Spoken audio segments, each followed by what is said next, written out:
자, 29차시 우리 교과서 88쪽에서 91쪽에 해당하는 내용 한번 살펴보도록 할게요.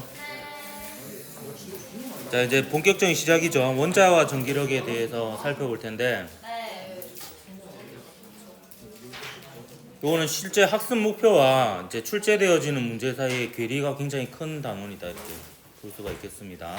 자, 학습 목표는 전자가 원자에 속박되어 있음을 전기력을 이용하여 정성적으로 설명할 수 있다고 적혀 있지만 실제 출제되어지는 문제는 굉장히 정량적인 문제로 출제되어진다 이렇게 볼 수 있겠고요. 정성적이 뭐예요? 정성적인 것은 이제 이렇게 숫자로 정확하게 막 하는 게 아니고 약간 대략적인 느낌을 가질 수 있게 약간 이렇게 약간 풀어서 설명하는 약간 그런 거예요. 그런 건데, 근데 실제로 출제되어진 문제는 굉장히 이제 계산하는 문제로 이렇게 나와진다. 물론 정확하게 몇 대 몇 혹은 얼마 이렇게 계산하진 않지만 커지냐 작아지냐 누가 더 크냐 뭐 이런 거 있죠. 방향이 어떻게 되느냐 결국에 계산이라고 볼 수 있거든요. 네, 그런 식으로 이제 출제가 되어진다 이렇게 보면 되겠고요.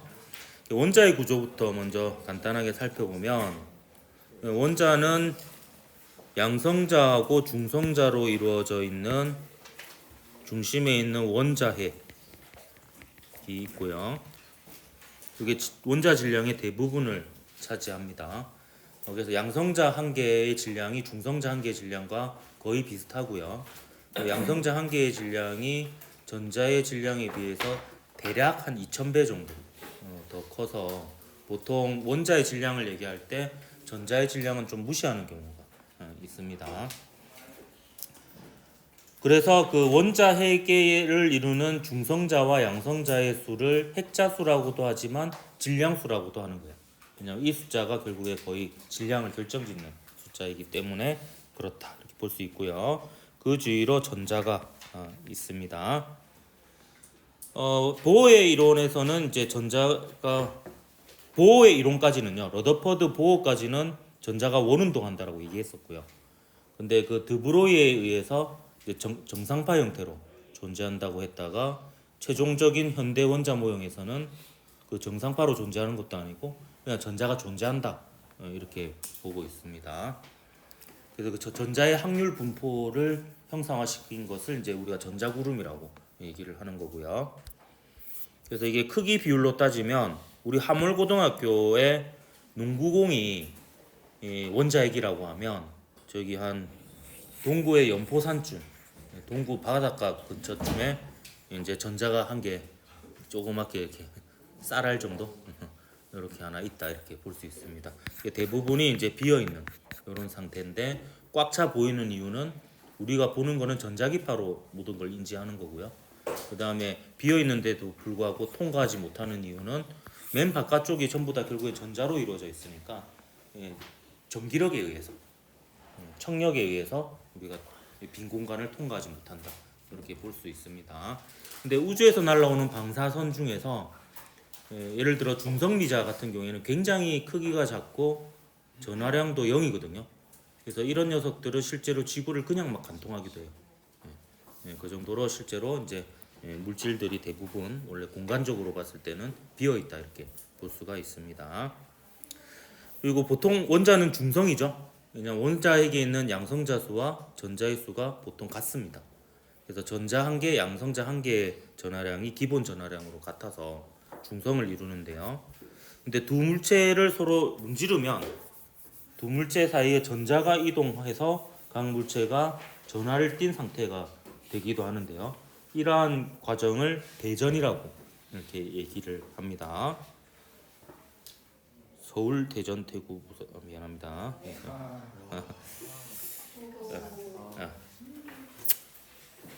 자, 이건 왜 이렇게 일어나냐면 예를 들어서 빨대하고 휴지를 문지른다고 합시다. 그럼 빨대를 이루는 원자하고 휴지를 이루는 원자가 다른 원자죠. 이렇게 막 문지르면 이 사이 열이 발생합니다. 그럼 열이 발생해서 빨대를 이루는 원자의 가장 바깥쪽에 있는 전자고요. 그다음 휴지를 이루는 원자의 가장 바깥쪽에 있는 전자가 열 에너지를 얻어서 원자에게 구속으로부터 벗어나서 잠깐 나옵니다. 근데 나왔다가는 도로 다시 들어가겠죠. 근데 들어갈 때 빨대를 이루는 원자가 전자를 끌어당기는 정도가 휴지를 이루는 원자가 전자를 끌어당기는 정도보다 더 셉니다. 그래서 확률적으로 얘가 다시 빨대로 들어가기도 하고 휴지로 들어가기도 하지만 빨대로 들어가는 확률이 더 높다라는 거죠. 그래서 이걸 계속 하다 보면 결국에 휴지에서 빨대 쪽으로 전자가 이동하는 이런 상태가 돼버립니다. 그러면 각각 원래 양성자수와 전자수, 양성자하고 전자수가 같았었는데 이렇게 돼버리면 요 빨대를 이루는 원자는 원자에게 양성자수보다 전자수가 더 많아지고요. 휴지를 이루는 원자는 원자에게는 양성자수보다 전자의 수가 부족해지게 됩니다. 그래서 얘는 마이너스로 대전이 되고 얘는 플러스로 대전이 되게 되는 거죠. 그런 식으로 이제 물체가 전하를 띌 수가 있습니다. 그래서 이렇게 전하를 띈 상태가 되면 이 물체들 사이에 전기력이 작용하게 되는 거예요. 그게 쿨롱 법칙입니다. 근데 우리가 계산하는 문제는요, 이런 빨대나 휴지 이런 게 아니고요, 점전화만 계산을 합니다. 그래서 이 점전화는 이제 크기를 무시할 수 있는 입자로서 그냥 전하에 의한 영향만 보겠다라는 거예요. 전하가 한 점에 모여 있다라고 생각을 합니다. 그래서 이거는 두 전하 사이의 전기력이라고 표현했지만 좀 더 정확하게 표현하자면 전하를 띤 두 입자 사이에 작용하는 전기력, 이렇게 얘기를 할 수가 있겠습니다. 그래서 이 입자는 Q1이라는 전하량을 가지고 있고 이 입자는 Q2라는 전하량을 가지고 있다라고 합시다. 그리고 거리 R만큼 떨어져 있어요. 그럼 이 두 물체가 서로 주고받는 전기력의 크기는 K 쿨롱 상수가 하나 붙고요. 거리의 제곱에 반비례하고 두 전하량의 곱에 비례합니다. 제가 Q는 필기체로 표현하는 이유가 숫자 구랑 좀 헷갈려가지고 이렇게 씁니다. 요 K는 쿨롱 상수예요. 쿨롱 상수의 크기는 요 식에서 약간 힌트가 있는데요. 요게 9처럼 보이죠? 9. 그래서 9 곱하기 10의 9승이 쿨롱 상수예요. 자, 또 울어야 되겠네.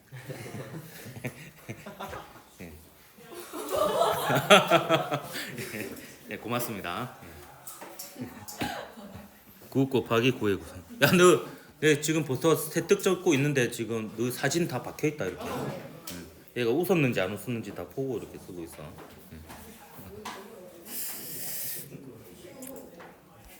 자, 그래서 요 식을 보면 이 전하는 두 종류가 있거든요. 플러스 전하, 마이너스 전하. 그래서 이게 부호가 F의 부호가 두 종류로 나눠져요. 플러스가 될 수도 있고 마이너스가 될 수도 있습니다. 요 K는 플러스거든요. 아래 제곱도 플러스고요. 이 녀석에 의해서 얘의 부호가 결정됩니다. 그래서 뿔뿔 마마면은 곱해서 플러스죠. 그럼 이건 청력이에요. 그래서 F 부호가 플러스면 청력이고요. 일단 뿔마 맞버리면은 곱하면 마이너스가 되죠. 그럼 그건 인력을 뜻하게 됩니다. 그래서 이 전기력은 중력하고 유사한 점도 있는데 또 확연한 차이점은 인력도 있고 청력도 있다라는 거예요. 중력은 인력만 있잖아요. 근데 거리의 제곱에 반비례하는 거는 중력과 유사하죠. 그리고 중력의 원인은 질량이잖아요. 두 질량의 곱에 비례하죠. 전기력의 원인은 전하량이거든요. 두 전하량의 곱에 비례하죠. 또 이런 점은 또 유사한 점이자 또 차이점이기도 한 이런 부분이라고 볼 수가 있겠습니다. 자, 근데 우리가 전기력을 얘기할 때 잠깐 좀 소리가 계속 회절되어 들어오네.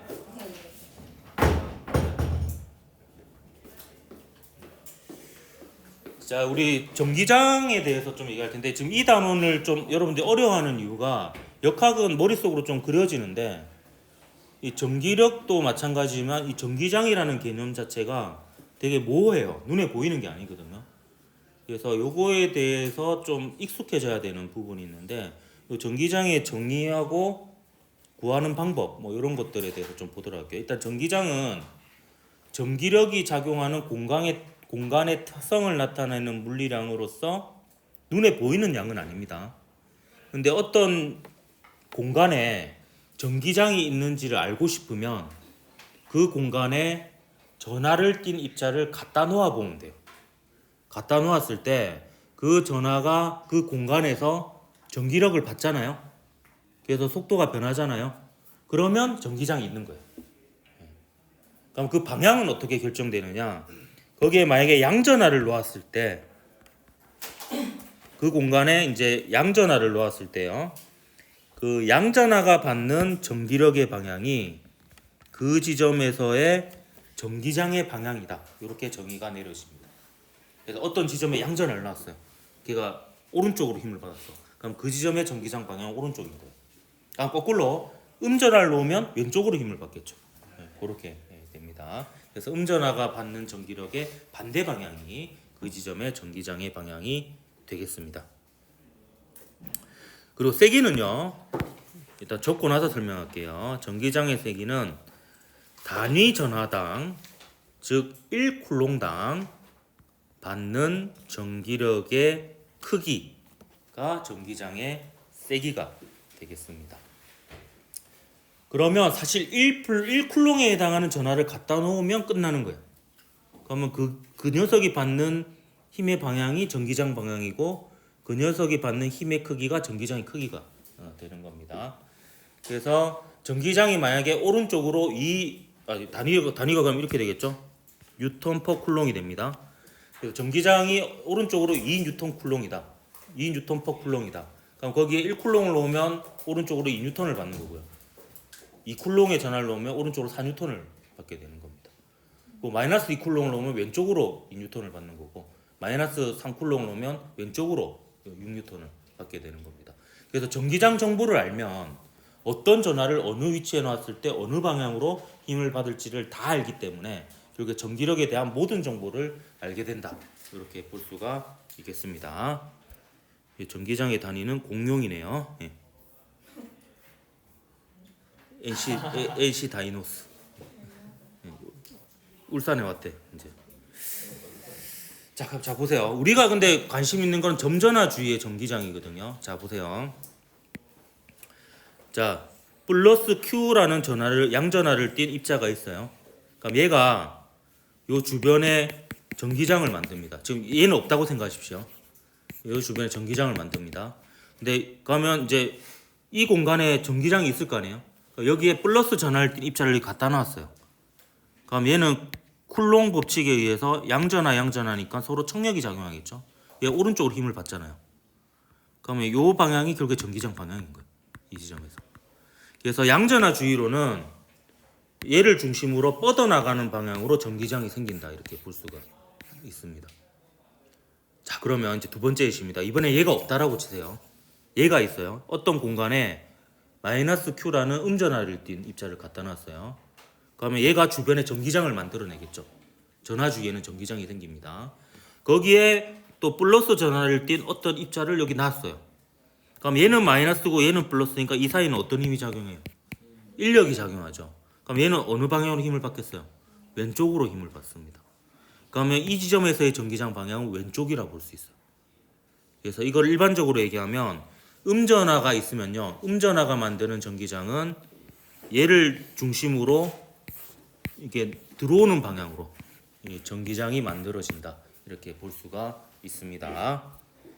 자, 그러면 요 점전하 주위의 전기장에 대해서 이제 일반적으로 이제 공식화해서 설명을 해보도록 할게요. 어떤 전하량이 라지 Q인 그리고 얘는 양전하입니다. 요 녀석 주위의 점전하 주위의 전기장은 전기력선으로 나타낼 수가 있는데요. 이 전기력선은 얘를 중심으로 일단 뻗어나가는 방향으로 균일하게 직선을 그으면 됩니다. 이건 누가 구한한 방식이냐면 패러데이가 구한한 방식이에요. 패러데이가 얘도 좀 불우한 가정 환경에서 굉장히 가난하게 자라왔거든요. 그래서 정식적인 교육을 받지 못한 사람이에요. 그래서 수학적 역량이 좀 떨어졌어요. 사실 수학에 재능이 부족하다기보다는 조금 이제 못 배운 거죠. 그리고 이제 약간 감각이 좋아가지고 그래서 이 사람은 이제 그 이론을 설명할 때 그림을 많이 그려서 이렇게 설명을 했대요. 직관적으로. 그래서 이제 패러데이가 고안한 이 전기력선, 자기력선이 굉장히 직관적으로 잘 전기장과 자기장을 표현하는 방식이거든요. 그래서 얘가 만드는 전기장을 이렇게 전기력선으로 나타낼 수 있는데 이 전기력선은 전기장의 크기와 방향을 모두 나타내거든요. 전기장의 방향은 전기력선의 접선 방향이에요. 그리고 전기력의 크기는 전기력선의 밀도입니다. 전기장의 크기는. 그래서 생각해 보면 이 밀도를 계산해 보면 그렇게 거리의 제곱에 반비례해요. 구의 표면적을 전기력선의 수를 구의 표면적으로 나누는 거거든요. 그럼 전기력선의 수는 구를 어떻게 잡든 똑같잖아요. 퍼져나가는 선의 수가 같으니까. 근데 구의 면적이 4파이R 제곱이죠. 그러니까 이제 밀도를 계산하면 이제 R 제곱에 반비례하게 되니까 그게 결국에 전기장의 크기이자 전기력의 크기가 되는 셈이 됩니다. 그럼 이 지점에서의 전기장 방향은 전기력선의 접선 방향이니까 오른쪽이 되고요. 그럼 이때 전기장은 사실 여러분 대학교에 가게 되면 가우스 법칙이라는 걸 이용해서 구하게 됩니다. 맥스웰의 방정식 중에 하나의 방정식으로 구하게 되는데 우린 결과만 알려줍니다. 그래서 전하량 Q인 녀석이 만드는 전기장은 K의 R 제곱분의 라지 Q 이렇게 되겠습니다. 여기에 또 다른 전하량이 Q인 점전하를 놓게 되면 얘가 받는 전기력이 어떻게 되냐 하면 우리가 알고 있죠. 그 결과는 쿨롱 법칙에 의해서 K의 R 제곱분의 QQ 이렇게 됩니다. 자, 근데 이거를 이렇게 한번 써볼게요. Q를 묶어냅니다. 묶어내면 K의 R 제곱분의 Q 이렇게 되죠. 근데 요만큼이 결국에 보면 얘죠. 예, E가 됩니다. 그래서 F는 Q2라고 볼 수가 있어요. 그래서 전기장이 정의가 그거였잖아요. 단위 전하당 받는 전기력. 거기다 전하량을 곱하면 전기력이 되는 거예요. 이렇게.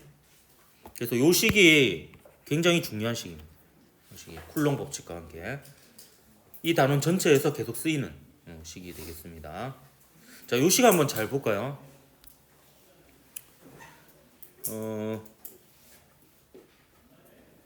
자, F도 부호가 있습니다. 플러스 마이너스. Q도 부호가 있죠. E도 부호가 있습니다. 근데 좀 차이점이 있어요. F하고 E의 부호는요. F하고 E의 부호는 방향을 의미합니다.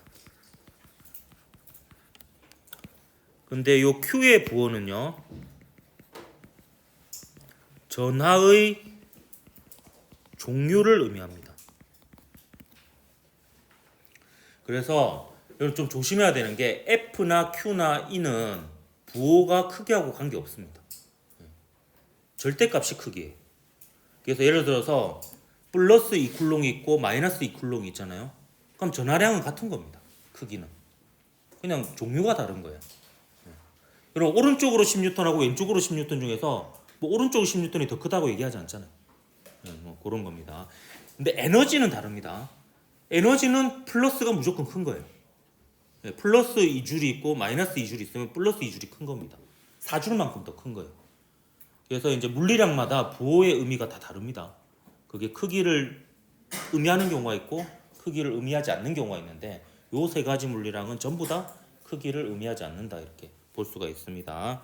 자, 그럼 요 보세요. Q가 플러스면요. 요 둘의 부호가 같죠. 그래서 Q가 플러스면은 전기력의 부호하고 전기장의 부호가 같아서 방향이 같습니다. 그래서 제가 등호를 쓰려고 하니까 마치 F하고 E가 완전히 크기도 같다라고 오해할까봐 제가 이렇게 좀 이렇게 평행하다라는 의미로 이렇게 근데 이게 방향이 같다는 의미로 생각을 하십시오. 이게 공식적인 표현 방식은 아닙니다. 그냥 방향이 같다라는 의미로 쓴 거고요. Q가 마이너스면 E가 플러스일 때 F가 마이너스고 E가 플러스일 때 F가 마이너스고 E가 마이너스일 때 F가 플러스죠. 그래서 부호가 반대입니다. 즉 전기장의 방향과 전기력의 방향이 반대다 이렇게 볼 수가 있겠습니다. 끝난 줄 알았죠? 자, 제가 여기서 추가로 여러분 필기해 두기 바랍니다. 두 점전화 주의의 전기장에 대해서 좀 설명을 추가로 좀 하도록 할게요. 이게 문제를 풀 때 이런 식으로 해석하는 과정 자체가 풀이 과정이 되는 경우가 많아가지고 이걸 좀 따로 좀 설명을 하도록 하겠습니다. 자, 점전화가 두 개가 있어요. 하나는 전하량이 라지 Q인데요. 플러스 전하입니다. 또 하나는 전하량의 크기가 스몰 q예요. 그리고 플러스 전하입니다. 그리고 q하고 요 q는 둘 다 크기를 나타내는 건데 크기는 라지 q가 더 크다라고 합시다. 그럼 이때 우리가 관심 있는 건 뭐냐면 요 두 점전하를 잇는 수직선 있죠. 요 수직선 상에서 전기장의 크기와 방향 그리고 요 수직선 상에 어떤 입자를 놓았을 때 이 입자가 어느 방향으로 힘을 받을 것이냐 그리고 어디에 놓았을 때 힘의 크기가 더 셀 것이냐 작을 것이냐 이런 거거든요. 이걸 할 때 이렇게 생각을 하십시오. 얘가 전기장을 만들죠. 얘도 전기장을 만듭니다. 이 두 전기장을 합친 것이 실제 그 공간에서의 전기장이 되는 겁니다. 그러니까 얘 플러스 전하에 플러스 전하죠. 둘과 전기력선이 뻗어나갑니다. 이렇게. 그러니까 그 방향이 얘가 만드는 전기장, 얘가 만드는 전기장이 됩니다. 그러면 이쪽은요.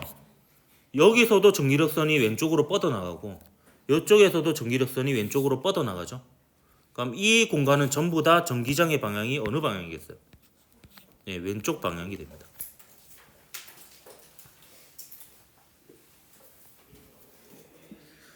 마찬가지로 이 공간은 전기장의 방향이 전부 다 오른쪽 방향이 되겠죠. 네. 그래서 여기에 양전하를 놓으면 어디를 놓으나 왼쪽으로 힘을 받습니다. 음전하를 놓으면 오른쪽으로 힘을 받고요. 여기에 양전하를 놓으면 오른쪽으로 힘을 받고 어디를 놓으나 음전하를 놓으면 왼쪽으로 힘을 받습니다. 근데 여기는 문제가 생기죠. 얘가 만드는 전기장은 오른쪽으로 생겨요. 얘가 만드는 전기장은 왼쪽으로 생깁니다. 그러면 분명히 그 두 크기가 같아서 전기장이 0인 지점이 생길 거예요.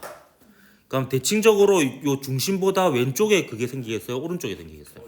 약간 오른쪽에 생깁니다. 여기에 전기장이 0인 지점이 생깁니다. 왜냐하면 라지 Q가 전하량이 더 크다고 했잖아요. 근데 점전하 주위의 전기장은 여기다 써볼게요. 점전하 주위의 전기장은 K의 R 제곱분의 Q잖아요. 거리의 제곱에 반비례해요. 그렇기 때문에 전하량이 큰 쪽이 거리가 멀고 전하량이 작은 쪽이 거리가 가까워야지 대등해지겠죠. 그리고 전기장이 0인 지점을 기점으로 무조건 왼쪽과 오른쪽은 전기장의 방향이 반대입니다. 왜냐면 이게 그래프가 이어져야 되거든요. 그럼 전기장이 0이라는 것은 플러스 마이너스를 지나고 있는 순간이라고 봐야 됩니다. 그럼 얘를 기준으로 요 영역은 요 녀석의 나와바리다 이렇게 볼 수가 있습니다. 얘가 지배하는 영역. 그럼 얘가 만드는 전기장이 어느 방향이에요? 오른쪽이죠. 그래서 여기서부터 여기까지는 전기장이 오른쪽 방향이 되겠습니다. 반면에 얘는 왼쪽 방향이 되겠죠. 그러면 이제 이런 걸 물어볼 수 있어요. 여기에 양전하 놓으면 어느 방향 힘을 받아요? 오른쪽으로 힘을 받아요. 여기 음전하 놓으면 왼쪽으로 힘을 받아요. 여기 양전하 놓으면 왼쪽으로 힘을 받아요. 여기 음전하 놓으면 오른쪽으로 힘을 받습니다. 자, 그리고요. 이렇게도 생각할 줄 알아야 됩니다. 자, 지금 가까이에서 보니까 얘가 떨어져 보여요. 근데 얘를 1km 밖에서 봐요. 그러니까 이거 두 점으로 보이겠어요? 한 점으로 보이겠어요? 한 점으로 보이죠. 그럼 합쳐서 양전하예요, 음전하예요? 양전합니다. 그럼 멀리서 봤을 때는 전기력선이 뻗어나가야 됩니다. 그래서 얘하고 무한히 먼 쪽은 전부 다 여기로부터 뻗어나가야 됩니다. 이렇게 생각할 수 있습니다. 자, 마이너스인 경우는 다 반대로 되겠죠? 그럼 이제 하나만 더 해볼게요. 이번에는 부호가 반대예요. 얘는 플러스인데 얘는 마이너스예요. 그리고 우리가 관심 있는 거는 요 두 점전하를 잇는 요 직선상의 공간에서의 얘 두 점전하가 만드는 합성 전기장을 한번 살펴보겠다라는 겁니다. 이번에 가운데부터 볼게요. 왜냐하면 가운데 보면 얘가 만드는 전기장 오른쪽이고요. 얘가 만드는 전기장도 오른쪽입니다. 그러니까 요 사이는 전부 다 전기장이 오른쪽입니다.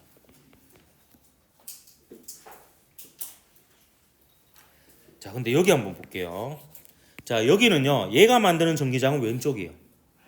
근데 얘가 만드는 전기장은 오른쪽입니다.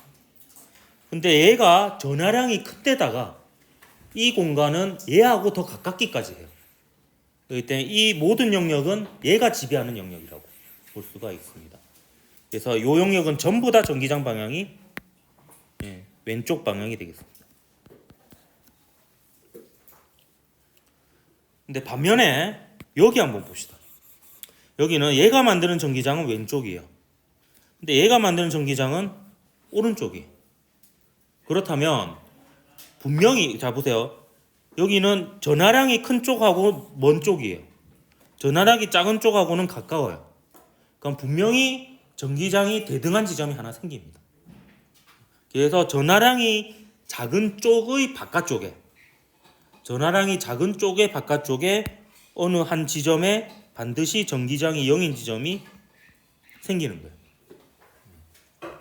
그 얘를 기점으로 요 왼쪽은 얘가 지배하는 영역이 되는 거예요. 그래서 얘에 의해서 전기장 방향은 왼쪽이 되겠죠. 그리고 이쪽은 오른쪽이 됩니다. 자, 마찬가지로 얘를 멀리서 바라봐요. 그럼 두 점이 한 점으로 보이겠죠. 근데 이 두 점 전하를 합치면 양전하예요, 음전하예요? 양전합니다. 그러면 전기력선이 멀리서 보면 뻗어 나가야 돼요.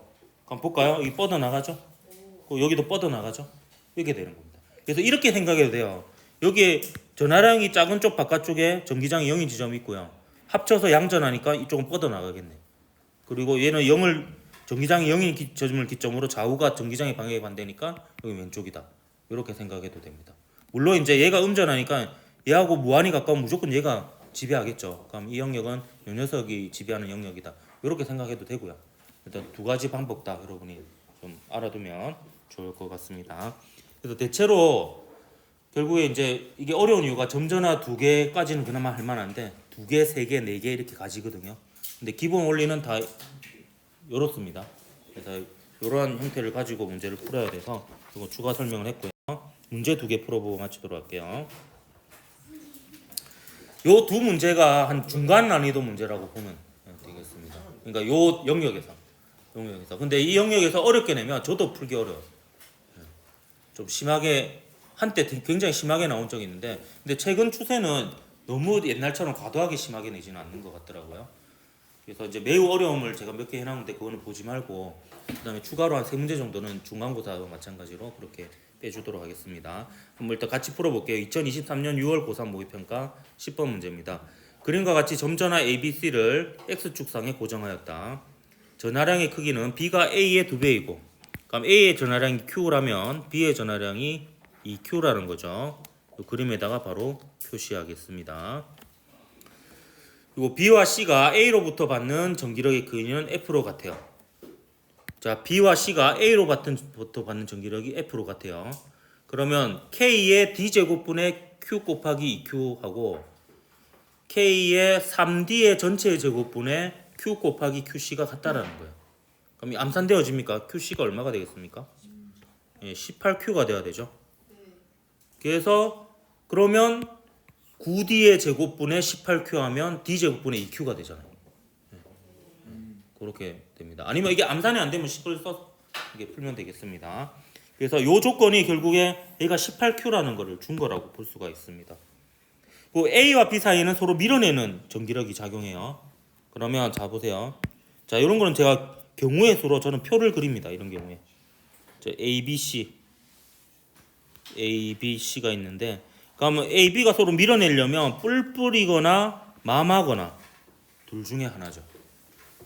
네, 둘 중에 하나입니다. 그리고 A와 C 사이는 서로 당겨요. 그럼 A와 C는 부호가 반대예요. 그러면 뿔뿔마거나 마마뿔이거나 이 두 개가 가능한 상황이 되겠습니다. 그러면 이걸로 이제 알 수 있는 것들 한번 볼게요. 전하량의 크기는 C가 18Q로 제일 크죠. 네. 그리고 B와 C 사이는 B가 플러스면 C가 마이너스고 B가 마이너스면 C가 플러스예요. 무조건 반대죠. 그렇기 때문에 B와 C 사이는 서로 당기는 전기력이 작용합니다. 뿔뿔 맞든 마마뿔이든 그렇게 되고요. 그 다음에 B와 C 사이에 작용하는 전기력의 크기는 F보다 크다 했는데 우선 F를 기준으로 써볼게요. 자, F는 K의 D제곱분의 2Q의 제곱이죠. 요 F는 이제 그 B가 C로부터 받는 전기력이기도 하고, B가 A로부터 받는 전기력이기도 하고 C가 A로부터 받는 전기력이기도 하는데 요 사이가 계산하기 더 편하죠. 그래서 K의 D제곱분의 2Q의 제곱 빠졌네요. 제곱 이렇게 되겠습니다. 반면에 B와 C 사이에 작용하는 전기력의 크기를 FBC라고 할게요. FBC. 그럼 FBC 한번 계산해 볼게요. FBC는 K의 B하고 C 사이에 있는 거리가 얼마죠? 2D죠. 2D의 전체 제곱분의 2Q 곱하기 18Q니까 36Q의 제곱이 됩니다. 그러면 숫자만 보면 4분의 36이네. 그러니까 9가 되죠. 그러면 2하고 9를 비교해 보면은 9가 더 크죠. 이렇게 됩니다. 그래서 이것도 맞죠. 그래서 기니디에서 5번이 답이었던 문제입니다. 요게 그나마 이제 전기력 문제로는 좀 풀만했던 이런 문제 형태입니다. 요것도 17번 중에는 좀 풀만했던 문제. 최근 문제죠. 최근 문제가 그나마 그래도 좀 풀만하게 나옵니다. 2023년, 2022년 중에 어려운 문제들이 좀 많아요. 그때 피크 찍다가 이제 킬러 문제 논란 이후로 조금 이렇게 난이도가 내려간 약간 이런 느낌이다. 이렇게 보면 되겠습니다. 자, 2024년 9월 고3 모의평가 17번. 그림 가와 같이 x축상의 점전화 A 그리고 양전화인 점전화 C를 각각 x = 0, x = 5D에 고정하고 그 다음에 점전화 B를 x축상의 D에서 3D 사이, 그러니까 요 B를 요 사이에 이렇게 옮기는 거예요. D하고 3D 사이에 이렇게 옮기면서 고정을 해보는 거예요. 그때 헷갈려 하지 마십시오. B에 작용하는 전기력이 아니라 이렇게 옮겼을 때 C에 작용하는 전기력을 그래프로 나타낸 겁니다. 그러니까 이 그래프는 C에 작용하는 전기력을 나타낸 거예요. 이때 C가 받는 전기력의 방향이 플러스라는 것은 오른쪽 방향을 뜻하는 거고 마이너스라는 것은 왼쪽 방향을 뜻하는 겁니다. 근데 여기서 특이한 점을 한번 볼게요. 지금 보면 요 지점 한번 볼까요? 그러니까 B가 2D보다 약간 오른쪽에 있을 때, 요쯤에 있을 때죠. 그러니까 2.5D보다는 좀 왼쪽에 있을 때. 2.5D가 딱 A와 C의 중간이잖아요. 그러니까 A와 C의 중간보다는 약간 왼쪽에 있을 때입니다. 여기에 B가 있을 때 C에 작용하는 전기력이 0이 되었습니다. 그 말은 A하고 B가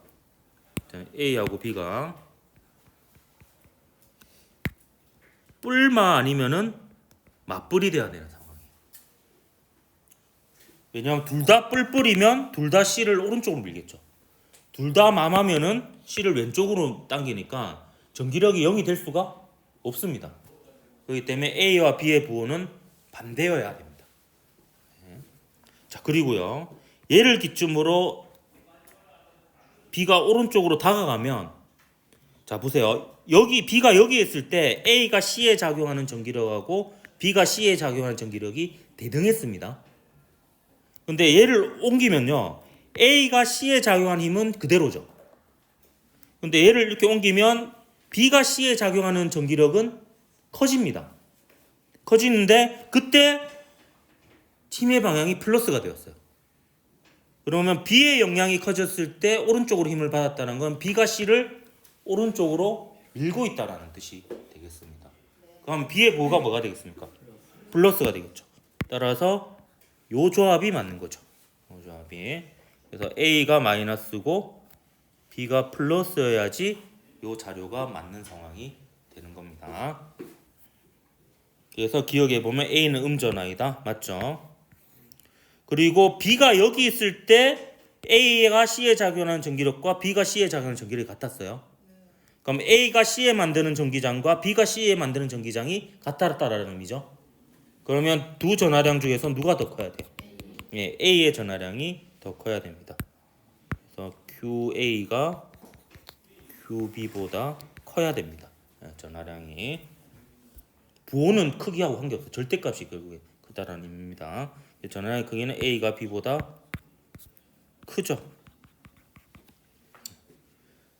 자, 그 다음에 이까지는 그래도 풀만했어요. 근데 이 디귿 때문에 좀 어려웠던 문제.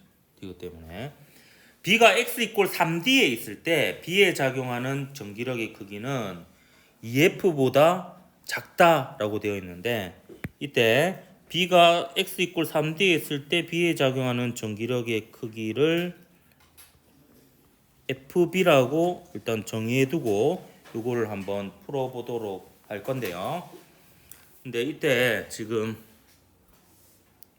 보면 얘가 3D에 있을 때 물어보고 있는 거잖아요. 그럼 3D에 있을 때 C에 작용하는 전기력은 EF죠. 그래서 B가 3D에 있을 때를 두고 제가 F에 그러니까 C가 받는 힘